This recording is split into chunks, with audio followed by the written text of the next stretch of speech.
What's going on, everybody? This is Chris Classic dropping a couch vlog. Hope you guys are having a wonderful morning. It's very early for me, so I may thinking about if I want to go back to sleep or unload the ring because I got to drop the U-Haul off in the morning.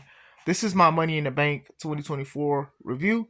We will watch, me and my wife, we will watch Red Fighting Blues, which was our successful show Saturday afternoon. Shout out to the staff, the family, production, the wrestlers. Thank you to everybody that showed out. Our very good show, very exciting show. Big crowd, big sales, big stories, a whole bunch of stuff. So shout out to everybody. Kev, Dose, Arshawn. Shout out to all y'all. Shout out to y'all family. Shout out to everybody that helped with the show, wrestlers. Shout out to you, Kevin Sanders. Shout out to a lot of people. Make sure you subscribe to this channel, the Take It Home Podcast, where I talk about professional wrestling topics.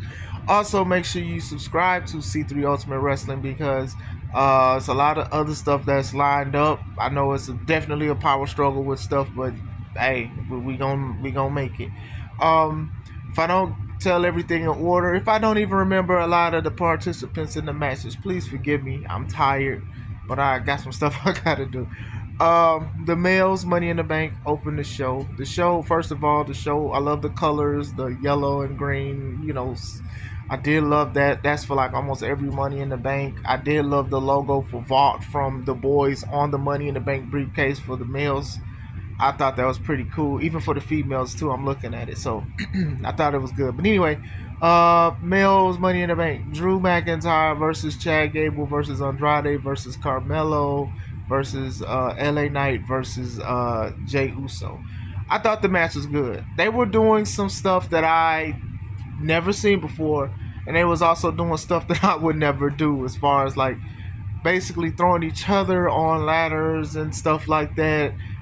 It was very good. Carmelo, for the most part, when he started, he was bouncing off of every rope, off of every side. Then eventually it caught up to him, so that was funny.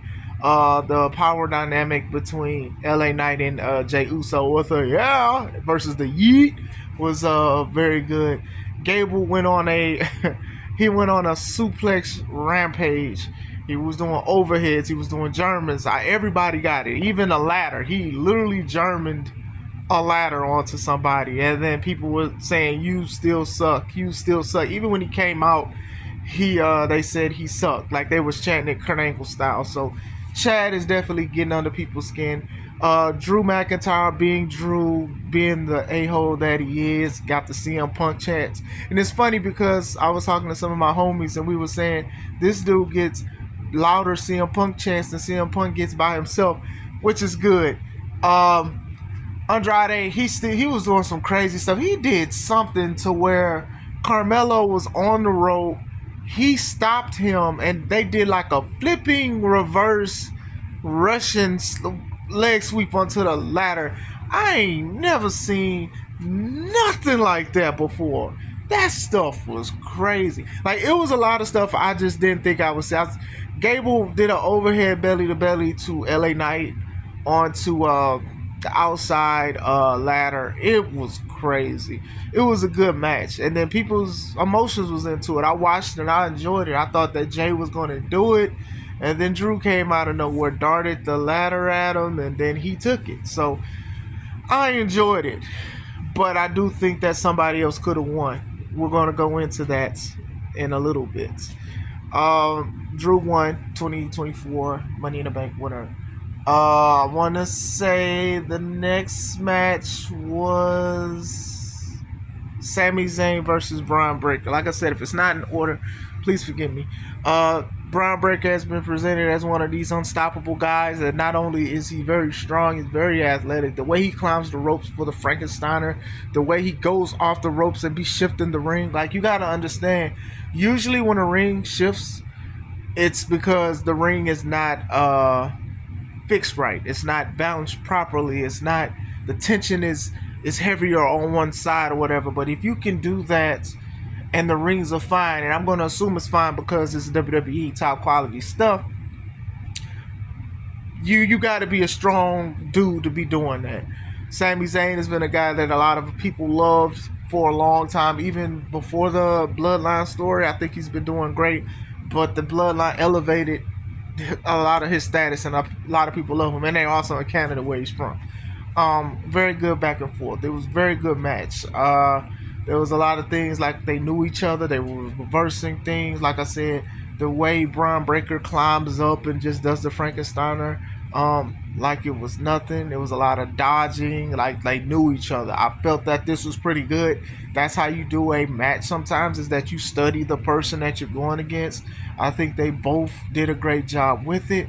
Eventually, Sami Zayn hit Braun Breaker with the Helluva Kick, and that was it. I do love that when Braun was beating up Sami, he was like singing his song. Like if they revisit this, it'll be pretty cool. I thought it was a good match. Um, what else? What else happened? I don't know if John Cena did his announcement. I think he did, or after this match, but John Cena did come out and said his last time is now, basically saying that WrestleMania in 2025 will be like his final WrestleMania match, but he's going to be at the Royal Rumble, he's going to be at the Elimination Chamber and stuff. You can tell he's quite emotional. So then also when they did the coverage afterwards, they was asking him about it. So he was saying, in-ring competition ends at WrestleMania, but he still wants to be a part of, backstage stuff. And he said it got approved, which is good because, John Cena's still doing acting. He's still doing a lot of businesses. You hear his voice on a lot of commercials and stuff like that. So the fact that he's gonna still help, which is pretty good, with pro wrestling, especially myself, I always be like, hey, you want to try to leave something with this, and I think John helping the younger people, and even helping current people, will definitely work. This is one of the things that I strive to be. I've always been a John Cena fan. To be honest with y'all, I thought he's always been good. And a lot of people gave him crap about how he dressed. They gave him crap about his moveset. But then when people actually started understanding the business, even though they kind of shouldn't have, they got exactly what he represented. So he was a lot of boos. A lot of people were upset. They had a lot of people shocked. I think I'm about to get a John Cena shirt. That last one that he had. I've never had a John Cena shirt, and I'm a John Cena fan. So it's curious to see. A lot of people want to see him go against Randy one more time, CM Punk one more time. They want to see him go against Cody. They want to see him do a whole bunch of stuff. So we'll see where it's at. Obviously, a lot of people are going to look at it because even when Sting retired this year, a lot of ticket sales went up a little bit as far as AEW is concerned because it's a legend, and John Cena definitely is a legend.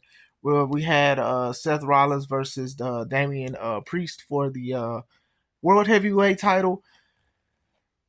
Seth was moving very slow.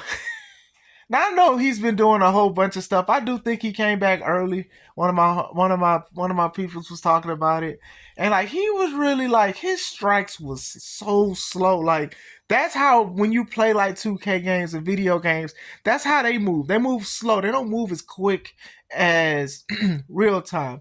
And Seth was moving slow. Now I do know that when you hurt yourself or you come back, you do probably be off a couple paces or so. But this man was like half of his speed, the strikes, like he was loading up the kicks and stuff like that. And it's like, I'm glad to see him, but at the same time, if he needed more time, he should have just had more time. Like, they could have just had him feud with anybody. They could have had him, Damien go against Finn Balor, and then they could have just hugged it out afterwards or something like that. They could have did anything else. They truly could have did anything else. And I think that having Seth out there looking like that was not good for the company and even Seth alone. Um, it was good back and forth. Damian Priest was being Damian. He was being the powerhouse. He was being dominant and everything like that. And then there was a point to where they were doing Falcon Arrows, or they was acting like they was about to do Falcon Arrows. And then Seth hit a Falcon Arrow on Damian, and when the ref was counting, Damien's shoulder did not go up, and the referee stopped it, and people groaned because Damien obviously was out. He was definitely out. They said it was a stinger, but he did not kick out, and the crowd was just like, "What is going on?" And then even the announce team, they was like, "Oh man, his shoulder wasn't up, or maybe he got it up." The referee has a better eye, but that man's arm, nothing, no twitching, no nothing. And I'm like, dude, this is back-to-back matches where people literally got scared for Damian. Back-to-back PLE matches. You know, when he went against Drew at Clash at the Castle, his knee. It was his knee. Everybody was scared about the knee. And then even now, he was like unresponsive to the 3 count. When that happened, Drew comes out. He cashes in. Damian rolls out, and he takes a break. Damian cashes in, so we're thinking it's going to be him and Seth. He's going to take it to Seth, and then Damian stops him. It was a little back and forth, and all of a sudden, here we go. Drew sets up for the finish. We think that that's it. Drew goes, tries to win. Here comes CM Punk.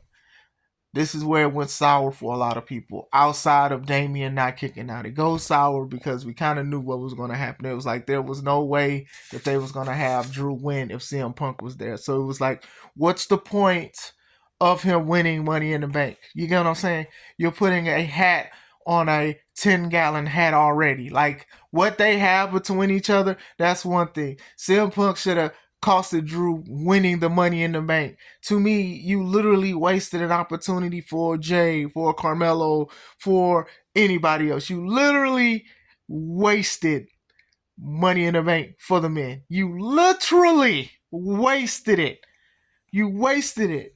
And, you know, you want to probably drop the percentile of, okay, well, usually majority of the Money in the Bank winners win a belt.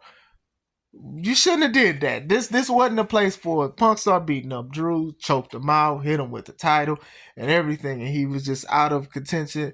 Then Damian hit Drew with his choke slam. I forgot what it's called. And that was it. Seth goes to CM Punk to try to fight him, and then Corey Graves holds Seth Rollins back. So, hey, look, like I said, Seth was slow. Damian was knocked out. Money in the Bank was wasted. And I was just like, what is this? Like, and I've said this before. You're not going to agree with every booking decision just because Paul, who is Triple H, he's doing this stuff. It doesn't mean you're going to agree with stuff. And my thing is, I'm not going to sit here and be like, I'm just going to love everything. But, you know, I still watch the show. You know, it just could have been better. That Money in the Bank briefcase could have went to someone else for sure. After that, there was the women's Money in the Bank. Io Sky versus Zoe Stark versus Tiffany Stratton versus Chelsea Green versus Lyra Valkyria. I'm going to always say her name wrong. Versus Naomi. The women put on too. I think the women did great. There was one spot where Lyria was getting kicked and she was out and she was hanging. I think it was Io. And Io got up and was climbing, and then she just tarantula Germaned her. And then I think somebody kicked her off. It was some good spots, especially like they were selling that Chelsea Green was scared of heights. So she would get the ladder, she'd be scared to climb it. Like she'd be very scared to climb it because she's scared of heights. I like small dynamics like that because it's like it's in a very important match. The match is so important that she will try to overcome her fear of heights to try to win because you get to cash in and go against the champion whenever you wanna do it. And they kept selling that the whole time. She's from Canada, so people loved her. And they loved Tiffany Stratton. They was doing Tiffy time. Naomi did a thing where they tried to like separate the ladders, and she was doing a split. And then it went into a DDT. Starks was everywhere, off the ropes and stuff. And then she did her little spinning thing where she flipped on somebody who was on the ladder, but she hit the back of her head on the ladder. And it was just so, I was like, oh my gosh, like, geez, how did you miss? She usually doesn't miss, but she definitely missed. And it doesn't help that Shayna was talking about how good she is on the ropes when she was talking to Jade Cargill about her messing up and slipping off the ropes. But this wasn't a rope thing. She just, the footing, and everything was off. Io Sky was just showing why she's a veteran in the game, especially when it was ladder matches. Some of the stuff that she was doing was pretty cool. Um, the dive out spots from Tiffany Stratton to everybody was good. Like Tiffany Stratton is just one of those women that people just love. It doesn't matter what she does; it's gonna always be Tiffy time for a lot of people or whatever like that.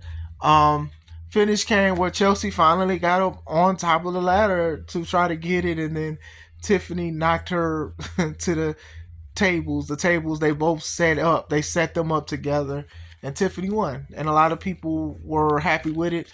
Some people said that that was better than the men's. Hey, if you feel that way, I understand. I would have gave a better argument if the right Money in the Bank winner would have won, and especially after the circumstances after Drew trying to cash in.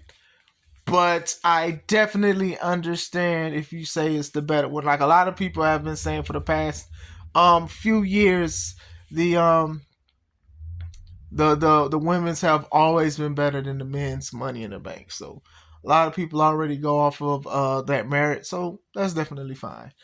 Um, you definitely could tell that they hype up the women's more than the men's, because even after it, Michael Cole and Corey stood up and gave them a standing ovation. Oh my gosh, that was so great. That was so great. And they was doing some stuff with the ladder and stuff. Like I said, it was some innovative stuff. It was definitely some crazy stuff, for sure. Main event was Randy Orton, Kevin Owens, and the world champion Cody Rhodes versus Bloodline 2.0, Solo Sikoa, Jacob Fatu, and Tama Tonga. With Jacob Fatu, he was out there, not Jacob Fatu, Tonga Low. I'm sorry, it's so many of them now. It's so many of them. I didn't really enjoy the match that much. I think the pin was the pinpoints of the match. Um, it really wasn't special. I think it was special for Owens because he did vow to basically beat up the Bloodline, because I know his mother's going through some stuff, so I am praying for his mother and his family and everything like that. I will say that. But the match itself, it wasn't that special, and I'll tell you why. I'll tell you why after we review it. Um, like I said, it was very good. It was, I don't know, it wasn't good. What was good was, for the most part, Jacob's presentation was good, Fatu, but it could have been a little different. Um, Randy Orton and them, they were doing good. Tama Tonga was getting beat up a lot. He's definitely getting beat up a lot. A lot of they took turns with it, and then even when Jacob got tagged in, Orton, he threw him out, and then when he came back on the ropes, he gave him a DDT. He gave him his slingshot DDT, not slingshot, but through the second rope. So while Randy was celebrating, Jacob got up so quick. Then when Randy set up for the RKO, he saw that dude was on his feet already. I like that. It was a couple things, the good guys, they got beat up a lot. Um, Cody got beat up a lot. Owens really got beat up a lot. It was like, oh my goodness, that it just took so long for no reason. It was just, this match didn't have to go as long as it did, but it went long, and then it was just like, a couple dive out spots. Tonga Loa got attacked. Tonga Loa was on the ground for a long time. Cameraman was really peeping Tonga, just chilling and looking and stuff. Table spot. It was a lot of stuff going. It's a lot of back and forth. Like I said, this match didn't need to be as long as it was. Um, Jacob Fatu, he like I said, he was very impressive with his showing. Pay those people back in Wisconsin, Jacob Fatu. I'm gonna always say that. The finish came when the referee got knocked, and he got knocked twice, I believe. When he got knocked, the second time, basically, Kevin Owens tried to do like a package power driver to Tama Tonga. Tonga Loa, he tried to go for a low blow, and he punched Kevin in the butt. Then he went for the low blow again, and then it was like a back and forth between everybody. They was beating up Solo, and then uh it was a little back and forth, a little sloppy. And then Jacob started being Jacob, being a powerhouse and stuff. And then they finally got it to Cody, and they isolated Cody, and then Solo hit him with the Samoan Spike pin 1, 2, 3. Now the biggest point, the pin point, was the pin because they're probably setting up Solo versus Cody at SummerSlam. So it'd be like Solo beat the world champion. You beat the world champion, so now he has a chance to go against the world champion. So that part makes sense. That's the selling point. They could have did this though. They could have did this in a shorter match. Like shit, I would have had Money in the Bank as the one of their matches as the final, but still, you want to sell that it's the world champion. All right, now this is what I would have changed in the match. Jacob Fatu would have been where Tonga Loa was. I wouldn't have had Jacob being in the match yet. I would have sold it as him still being the enforcer. I did think that was funny when he jumped over, or he was thrown over the barricade and landing on a woman. That was crazy. Him selling and him taking moves and stuff like that, it's a little bit too early for me. I would have spread this out. I would have spread it out. I just would have had Tonga Loa there. You know what I'm saying? I think Jacob should have been where Tonga was as being the enforcer, and then when the referee got knocked, then Jacob Fatu would have did more crazy stuff because the referee isn't there. I would have not had him wrestling today at Money in the Bank. Well, yesterday at Money in the Bank. I would have just waited a little more. I would have spread it out just a little bit. Like, cool, he showed some dominance and stuff and pay those people back in Wisconsin. But still, I think that they could have just had him more as the manager or just the enforcer. He didn't have to wrestle today. That's one thing. I also would have made the match shorter. The match didn't have to be as long as it had to be. It drugged so long. Kevin Owens got beat up so bad. The person that beats up people got beat up. Ain't that ironic? That's crazy. So we're going into SummerSlam, but Bad Blood is between that. So we'll see where it goes. I don't. When I say this is the worst PLE of 2024, I don't want to say it that I've seen. I don't want to say it like it's bad or it's just horrible.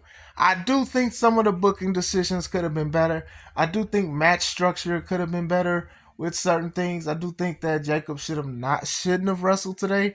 I think he should have been a part of it, yes. But as far as match structure, the Money in the Bank basically being ruined for the men for Drew and CM Punk. And when I say ruined, it's not that I don't want to see Drew versus Punk, because I truly do. It's just that they didn't need the Money in the Bank cash in for that. That could have went for somebody else. Punk should have just costed Drew the briefcase. This is shit. Why? What? Come on, man. Come on. Like, what was the point of that? Now we've got to wait a whole nother year for another Money in the Bank. Like, it's no speculation. Now with the women, they'll be good because I do feel like Tiffany will be a world champion when she cashes in. We'll see. What do you guys think? What you guys think of it? Like I said, tomorrow after church, me and the wife will watch Red Fighting Blues. I'm excited to watch it in its entirety. But right now I did watch this and I wanted to give a review for it. So let me know what you guys think. Did you like it? What you would have done different? Let me know. This is Chris Classic. Let's take it home.